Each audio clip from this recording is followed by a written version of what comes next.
Hello, Youngsoo. I wanted to show you I was able to create an ISO with Korean packages so that you'll be able to, anybody that speaks Korean will be able to mount this package as a CD-ROM file now.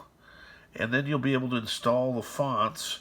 And I've got them working. So I'm going to go ahead now. I've got this working in Previous.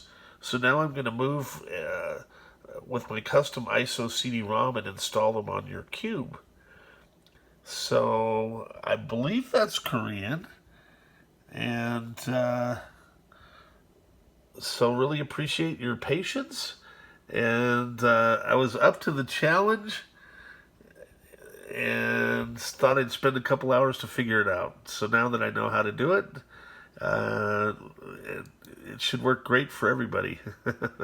Because now you can just download, burn a CD, and then you'll have all the Korean fonts for NeXTstep. Have a good day.